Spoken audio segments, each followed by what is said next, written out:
안녕하세요. 여한의사 회장 김영선입니다. 여한의사 기획이사 박선영입니다. 대한여한의사의 유튜브입니다. 오늘은 여름철 장 건강에 좋은 음식과 그리고 온기를 이용해서 발효 음식을 만드는 방법에 대해서 알아보겠습니다.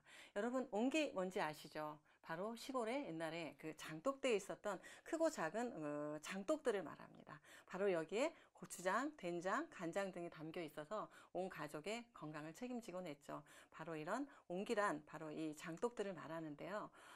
이 온기를 이용해서 발효식품을 만드는 방법에 대해서 알아보고자 합니다. 우리 여기 계신 박 이사님은 온기를 이용해서 많이 만들어 오고 계신데요. 어떻게 박 이사님 올해도 담으셨죠? 네, 매년 저는 한의원과 집에서 각각 담고 있습니다. 예. 안 귀찮으세요? 그냥 1년에 한 번 정도 이렇게 하는 일이라. 예, 많이 담았나요? 한 40리터 되는 온기에 네. 각 3개씩 담았습니다. 감사합니다. 네. 사실 저는 박 이사님 덕분에 발효 음식을 먹고 있습니다. 먹고 있는데요. 얼마 전 너무 더워서 아이스 아메리카노를 너무 먹고 나였는지 배탈이 났습니다. 그런데 더워서 따뜻한 물을 먹기가 싫더라고요. 그래서 생강 발효 엑기스를 차가운 물에 타서 마셨는데요. 차가운 물이고 또 배가 아픔에도 불구하고 아무런 무리 없이 잘 스며들고 배가 따뜻해지는 걸 느낄 수가 있었습니다. 역시 발효 음식이 정말 좋은 거라고 느꼈습니다. 네. 여름철에는 이렇게 배앓이, 장의 문제가 잘 일어나는데요. 왜 그럴까요?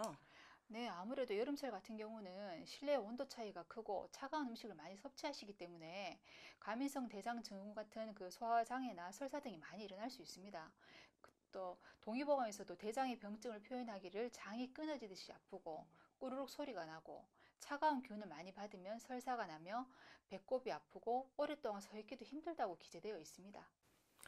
역시 차가운 음식이 문제가 되고 있는 것 같습니다. 네네. 특히 요즘은 또 냉방 아래 오랫동안 있기 때문에 이런 차가운 기운을 많이 오래 노출된 것도 문제가 되고 있는 것 같아요. 예. 요즘은 코로나19로 인해서 면역력이 굉장히 부각이 되고 있습니다.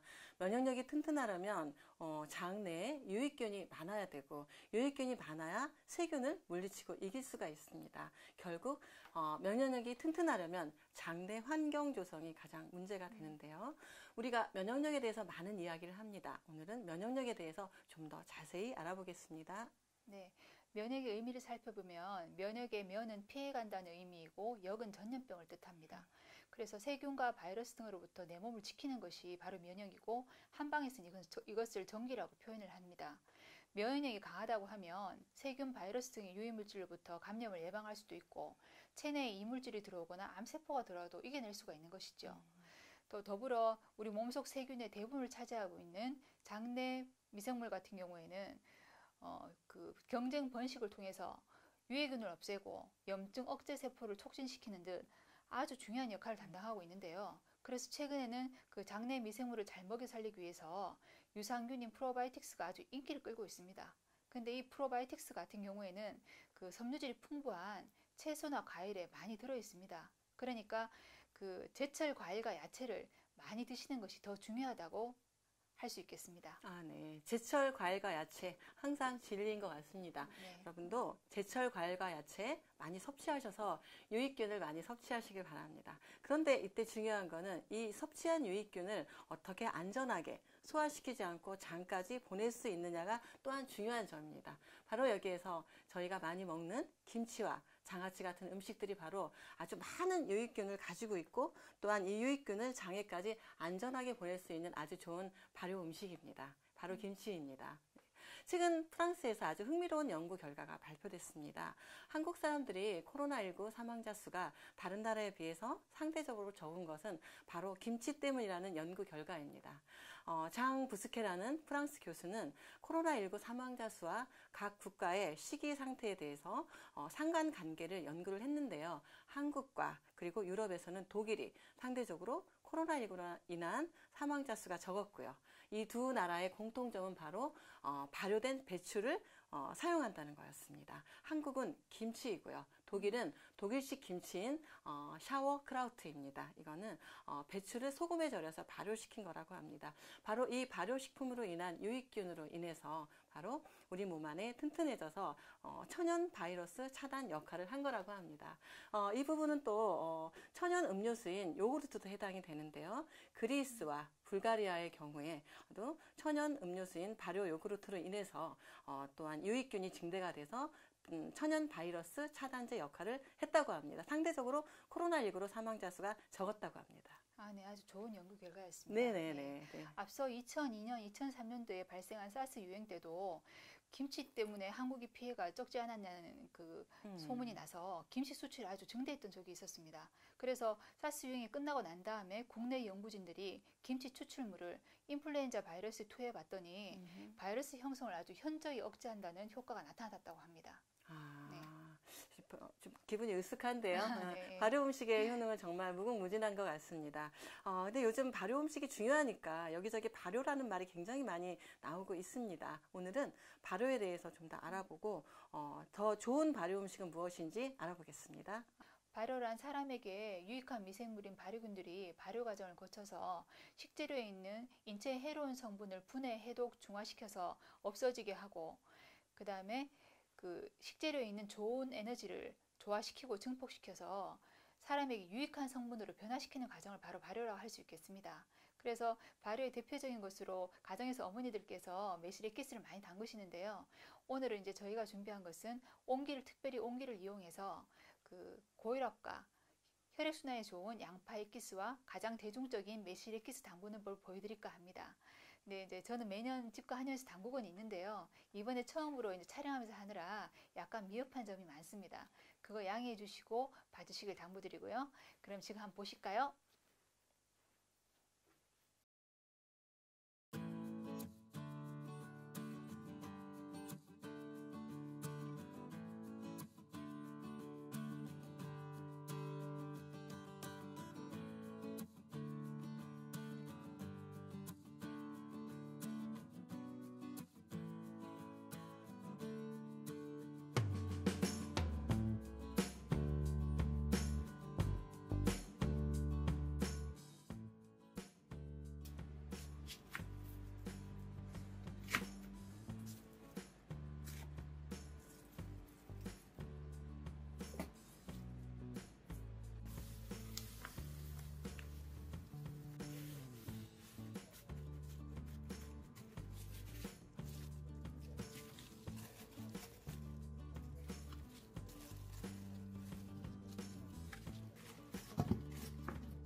잘 보셨죠? 언뜻 보기에는 간단한 것 같지만 사실 굉장히 좀 번거롭고 오랜 시간 공이 드는 작업입니다. 그리고 또한 오래 기다려야지 좋은 결과를 낼 수 있는 아주 대표적인 슬로우 푸드 중에 하나입니다. 여러분 좀 번거로우시더라도 올여름 우리 가족의 건강을 위해서 한번 시도해 보시면 어떨까요? 비록 힘든 시절이지만 면역력을 튼튼하게 해서 장 건강을 지켜서 우리 코로나19를 이겨냅시다. 네, 면역력을 키우려면 꾸준한 운동과 규칙적인 수면 습관이 기본이 되겠지만은 면역력의 절반은 음식이 담당한다 해도 과언이 아닙니다. 그래서 음식물 섭취가 제일 중요하므로 전통 발효 음식을 많이 드셔서 코로나19를 이겨냅시다. 네. 네.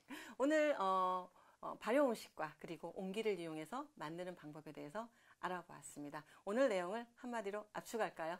전통 발효 음식으로 면역력을 튼튼하게 구독과 좋아요 눌러주세요. 감사합니다. 감사합니다.